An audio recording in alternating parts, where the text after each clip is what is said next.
So you're joining RCR Wireless News live from New York City at the 2015 Telecom Exchange. Our next guest is Fedor Smith.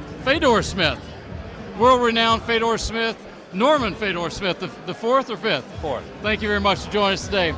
Tell us about Atlantic-ACM and what are you doing here at this year's Telecom Exchange? Absolutely, thanks Jeff. So we're here for a few reasons. One of the primary is to deliver our 2015 Business Connectivity Report Card Awards, right? Which are based on customer feedback across a huge number of customers and review carriers' participation in the market. More specifically though, we act as an advisor to a lot of the carriers, a lot of the colo players, and a lot of the equity backers who support them as they make decisions and strategic choices in the market. So we're here to meet with them, see them, and keep our ear to the ground to see what's going on in the market at large. Well, I've been here 3 years in a row, and this is, I think this is my fourth year, and it's really fun to see the collision of the wireless and wireline market. It seems as though the colo business and the fiber business is red hot right now. What's driving it? You know, there's a huge number of things driving it. Obviously, cloud, basic bandwidth demand. There's no denying that businesses are becoming increasingly dependent upon remote resources and connectivity. One of the biggest elements is video. I mean, you look at the numbers on video utilization at home, on the phone, and just in terms of bandwidth consumption, that video element is one of the biggest considerations. So there's a ton of things driving it. It's kind of partners who need one another, because the reality is this train is not going to slow down anytime soon, and the resources we have both in the ground and in the air right now can't support the demand that's out there, both from commercial, enterprise, and consumer. So they're all working very hard together to figure out a solution to that problem. Well, what are your highlights from your awards banquet last night?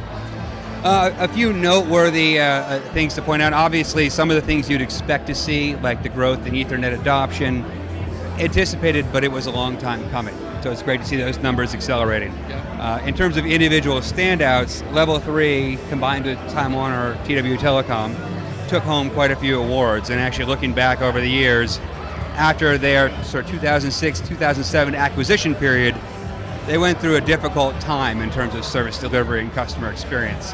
And Level 3 was at the bottom of the scale in a year or two there, and they have done an incredible job under the guidance of Jeff Story, coming back and becoming a real leader. I think in the last 3 years we gave out 24 awards for large carrier. I think Level 3 TW took home 16 or 18 of those total over the last 3 years, so they're really consistently leading the pack when it comes to customer experience and product delivery. Got it. And how about at this year? So, I mean, at this year, anything stand out as a big highlight or surprise for you? I have to say, I personally love the Semireality check on small cell, particularly your panel today, when people were recommending I didn't pay him to plug our panel, but thank you very much.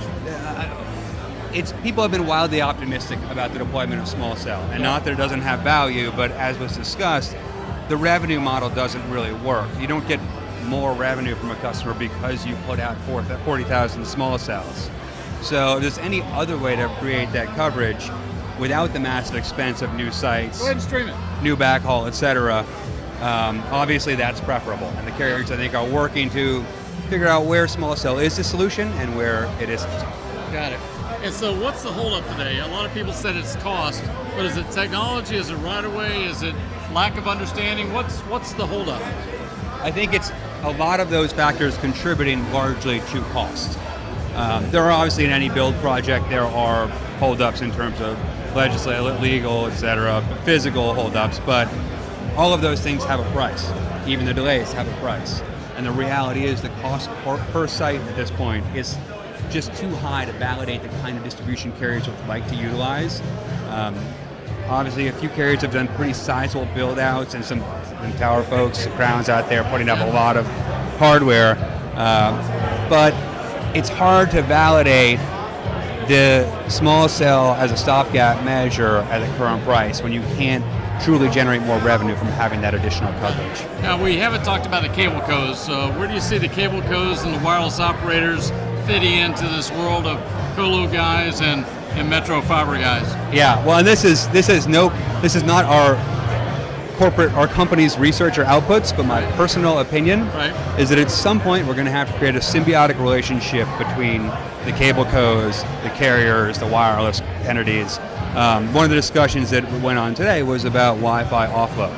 Right. And whenever that discussion takes place, the primary sticking point that is suggested by those who say it won't work is one, lack of QC from the carriers. They can't see end-to-end network and they can't control for quality. Right. And two, the fact that you get dropped if you're on a voice call. I think that since I've been in Manhattan, I've had 4 drop calls and my phone has had no service many times. So I would gladly take second-rate quality of service from the many, many Wi-Fi networks that my phone can see rather than nothing at all.